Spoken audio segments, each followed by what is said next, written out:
Hello friends, आप सबको नए साल की हार्दिक मुबारक है। और इस नए साल के साथ साथ जैसे पिछले साल में मैंने आपको हर तरीके का रिक्रूटमेंट का नोटिफिकेशन दे रहा था, वैसे भी इस सारे सरकारी रिक्रूटमेंट आएंगे, चाहे वो प्रोजेक्ट वर्क हो, कॉन्ट्रैक्ट बेसिस पे हो या फिर परमानेंट हो, सबके बारे में इन्फॉर्मेशन देता रहूँगा। और उसके साथ साथ educational qualification, admit card, syllabus कब कैसे रिलीज़ होते हैं उसके बारे में भी आपको डिटेल्स में बताऊँगा। तो आज का जो पहला एडवर्टाइजमेंट आया हुआ है, जो कि Homi Bhabha centre for science and education government institution है, उसके तरफ से जो TIFR यानी कि टाटा इंस्टीट्यूट ऑफ फंडामेंटल के अंदर आता है, प्रोजेक्ट बेसिस के ऊपर एक रिक्रूटमेंट निकाला गया है, जो कि दिसंबर 27, 2024 को रिलीज़ किया गया है TIFR की तरफ से, जिसमें आपका जो जॉब लोकेशन रहने वाला है वो है आपका बॉम्बे। देखिए, पहले जो पोस्ट आता है वो है आपका प्रोजेक्ट साइंटिफिक ऑफिसर बी, जो कि यूआर वाले कैंडिडेट के लिए है। और इसमें आपको टोटल सैलरी 81,900 रुपये मिलने वाला है। और यहाँ पर अपर एज लिमिट आपको 28 साल दिया गया है।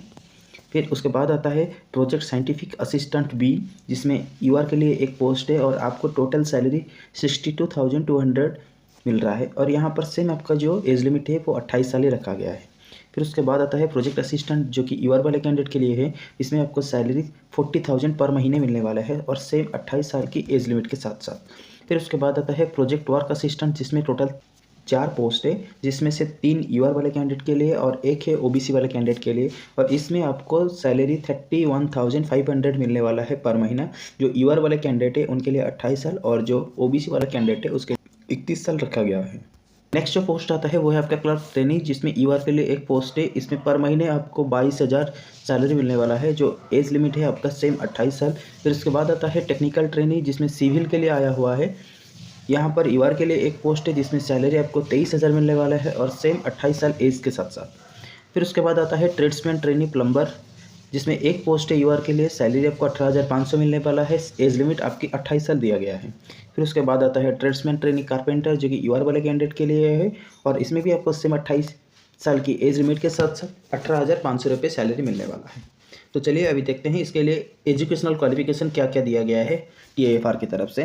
पहले जो पोस्ट आया था project scientific officer B UR वाला कैंडिडेट के लिए, उसका वॉक इन इंटरव्यू 14 जनवरी को होने वाला है। आपका रिपोर्टिंग टाइम 9 बजे से लेकर 10:30 बजे तक आपको रिपोर्टिंग करना है। और आपको कहाँ रिपोर्टिंग करना होगा, यहाँ पर बायोलॉजी ओलंपियाड सेल में जाकर आपको रिपोर्टिंग करना पड़ेगा। इसके लिए एजुकेशनल क्वालिफिकेशन मस्ट नेसेसरी किया है, master science in the field of biology from a recognised university और इंस्टीट्यूट विथ 60% मार्क और इवेलुएट विथ CGPA विथ आपको 1 साल का कंपलसरी वर्क एक्सपीरियंस होना जरूरी है इन द रिलेवेंट फील्ड। फिर नेक्स्ट जो पोस्ट आया था आपका project scientific assistant B UR बेलर के लिए, उसमें भी आपका वॉक इन इंटरव्यू का जो डेट है वो जनवरी 21 को दिया गया है। और सेम आपको बायोलॉजी ओलंपियाड सेल में जाकर रिपोर्टिंग करना है। और आपका रिपोर्टिंग टाइम 9 बजे से लेकर 10:30 बजे तक है, जिसमें आपका BSc इन microbiology, botany, zoology, life science, biotechnology और बायोकेमिस्ट्री में होना चाहिए। उसके साथ साथ आपको पर्सनल कंप्यूटर, उसके बारे में एप्लीकेशन के साथ साथ 0 से 2 साल की वर्क एक्सपीरियंस है, यानी कि जो फ्रेशर वाले कैंडिडेट है वो इस पोस्ट के लिए अप्लाई कर पाएंगे। फिर नेक्स्ट आता है आपका जो प्रोजेक्ट असिस्टेंट आया था एक पोस्ट के लिए, इसका वॉक इन इंटरव्यू का डेट जो है वो जनवरी 13 तारीख को दिया गया है।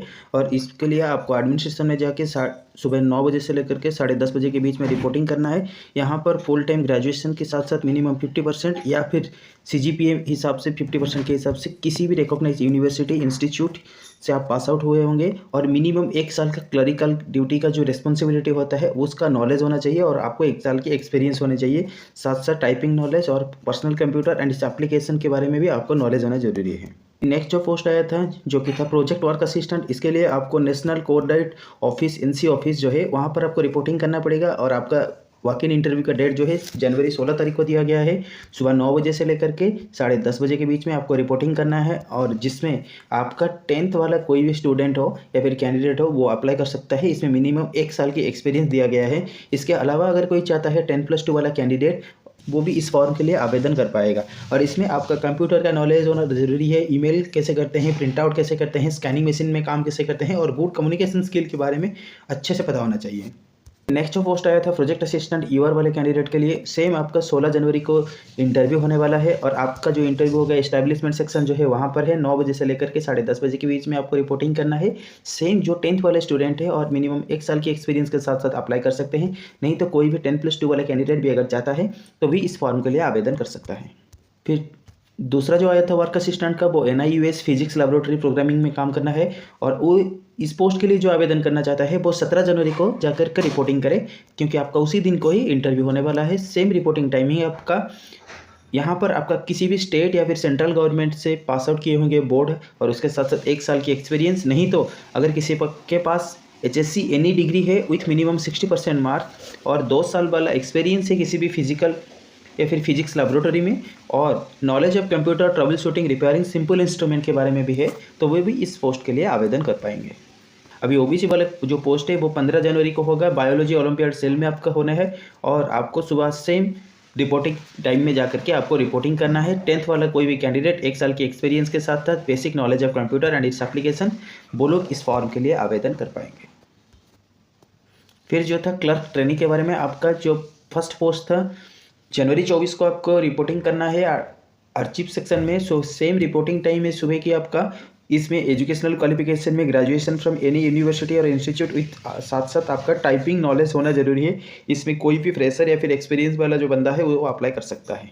फिर इसके बाद आया था टेक्निकल ट्रेनिंग, जो कि सिविल में आया हुआ था, जिसका इंटरव्यू डेट जनवरी 23 तारीख को है, और आपका रिपोर्टिंग टाइम भी सेम है। इसमें आपका जो एजुकेशनल क्वालिफिकेशन मिनिमम मांग रखा है diploma in civil engineering from a government organisation university और इंस्टीट्यूट, जिसमें कोई भी एक्सपीरियंस नहीं है। फ्रेशर वाला जो कैंडिडेट है वो इस फॉर्म के लिए आवेदन कर पाएंगे। इसके साथ साथ डिजायरेबल क्वालिफिकेशन में knowledge of personal computer, AutoCAD, MS office, इसके बारे में आपको नॉलेज होना जरूरी है। नहीं, जो प्लम्बर वाले कैंडिडेट के लिए रिक्रूटमेंट आया था उनका वॉक इन इंटरव्यू जनवरी 22 तारीख को होने वाला है। सेम रिपोर्टिंग टाइम दिया गया है आपका। इसमें आपको नेशनल ट्रेड सर्टिफिकेट यानी कि NTC में 60% मार्क के साथ साथ प्लम्बर ट्रेड से होना जरूरी है, और इसमें आपको बेसिक नॉलेज ऑफ प्लम्बिंग और फिटिंग मटेरियल टूल्स वार के बारे में नॉलेज जरूरी है। इसमें कोई भी फ्रेशर वाला जो कैंडिडेट है वो अप्लाई कर सकता है, और कोई भी एक्सपीरियंस वाला बंदा है तो वो भी अप्लाई कर पाएगा। फिर उसके बाद आता है टेक्निकल सर्विस, जो कि कारपेंटर के लिए आया हुआ था। इसमें आपका इंटरव्यू डेट 22 जनवरी को रखा गया है। रिपोर्टिंग टाइम सेम है। इसमें आपका कारपेंटर ट्रेड से होना जरूरी है। तो इसमें जितने भी सारे पोस्ट आए हुए थे यहाँ पर आप देख सकते हैं, सभी पोस्ट जो है वो टेम्पररी पोस्ट थे फॉर 1 साल के लिए, और फिर इसके बाद 2 साल के लिए और एक्सटेंड किया जाएगा अगर आपका परफॉर्मेंस सही रहता है। यहाँ पर इसके लिए आपको कैसे अप्लाई करना पड़ेगा, देखिए यहाँ पर एक एप्लीकेशन लिंक दिया गया है। यहाँ क्लिक करने के बाद आपको एक एप्लीकेशन फॉर्म मिलेगा। उस एप्लीकेशन फॉर्म को लेकर ही आपको इंटरव्यू में जाना है। इस वीडियो का डिस्क्रिप्शन बॉक्स में भी मैं इसको डाल दूंगा, आप वहाँ से क्लिक करके इस एप्लीकेशन फॉर्म को डाउनलोड करके लेकर के जा सकते हैं। तो यही था homeopath centre for science and education establishment की तरफ से आया हुआ रिक्रूटमेंट। तो मैं डेली कोशिश करूँगा इस साल से आपके लिए पर डे 2 जॉब रिक्रूटमेंट का नोटिफिकेशन लाता रहूँ। तो ऐसे ही मेरे चैनल में बने रहिए, और आगे आने वाले सभी टेक्निकल अपडेट्स के लिए मेरे चैनल जॉब पॉइंट 555 को लाइक, शेयर एंड सब्सक्राइब कीजिए। Thank you for watching my channel job point.